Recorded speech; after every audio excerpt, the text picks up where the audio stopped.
Watching the performance of the offense, I guess what was your biggest takeaway, from what you guys did against that Clemson defense? That we just matured throughout the year. Everyone's getting closer and everyone's getting gelling more, and as the offense goes and as our coaches go, we're getting, we scheme towards every defense, and we're just getting closer as a unit as everyone goes, and everyone's maturing, and you can see it on the field for the production that everyone's doing because, back-to-back 600-yard games, it's never done in the school history except for now. You can tell the maturity of this team and the skill level of this team is just getting better throughout every week.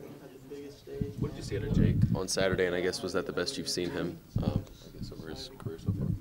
Yeah, I would have to go back and watch every game, but that was definitely one of the best performances he's played. The difference is really just being calm, understanding and trusting in the schemes that we've been taught, and going out there and executing on everything that we've been taught, and he's been doing that, and as you can see, it's been working. So he's just calm out there, seeing whatever he's seeing his reads, and executing, and getting the ball out. And he's not getting flustered, he's not letting the pressure getting to him, and he's not making bad reads, so it's obviously working. How much confidence did you guys have going into that Clemson game?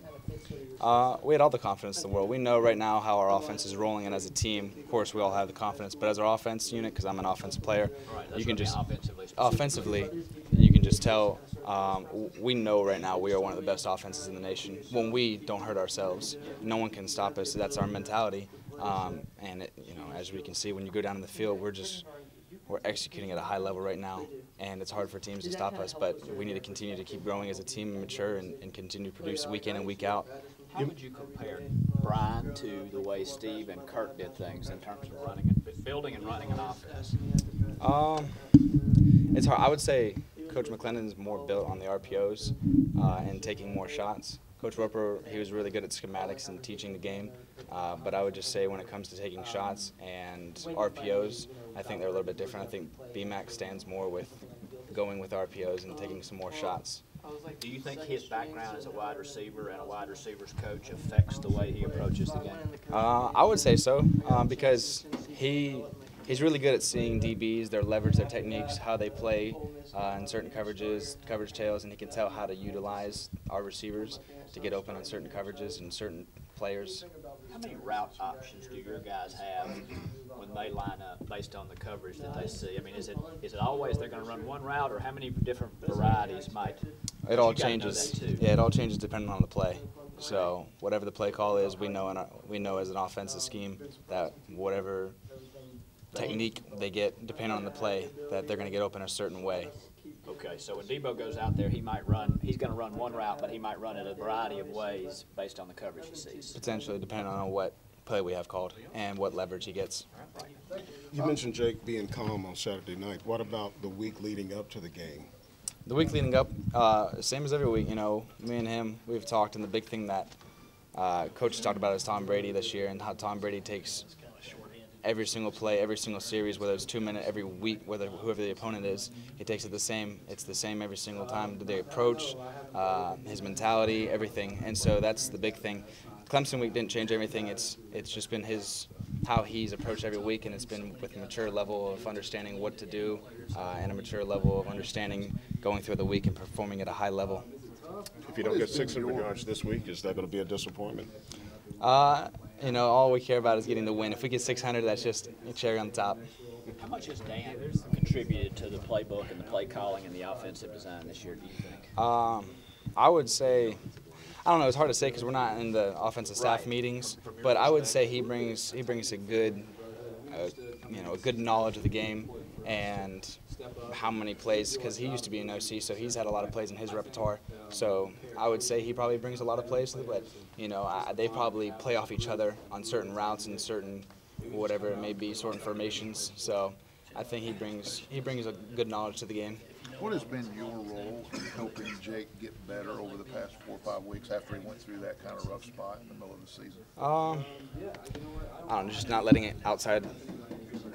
anything outside of what we have in the football team affect him. Don't think about the fans, don't think about the other team, don't think about whatever it may be, Twitter, social media, anything, because what you need to focus on is the team we're about to play and how to get your mind right for what you're about to do. And so just taking the mental approach, I think that's just the biggest thing, is just being calm with yourself and having confidence in yourself and not letting anything outside of football and yourself affect how you play.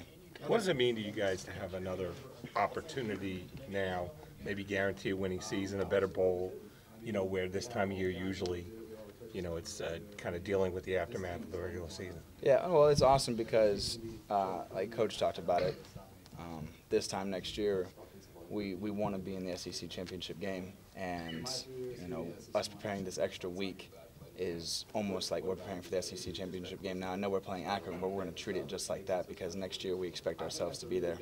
With the carry-on, now that he's had a season to go through, how have you seen him sort of progress in this stage of his career? Just the understanding of the game and the offense. You can see as a young player matures throughout the season, and seeing the older guys perform, you can just see how he goes through his reads a lot more cleaner.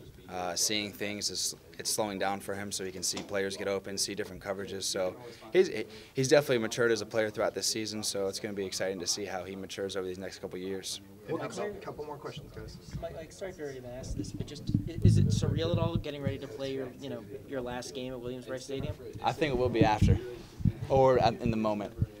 So we'll see how I react. I know it's going to be emotional definitely after, because it's going to be over after that for me with playing South Carolina football, except for the bowl game, but playing in Williams-Brice. But I'm not going to let it affect me, how I perform this week and how I get ready for Akron.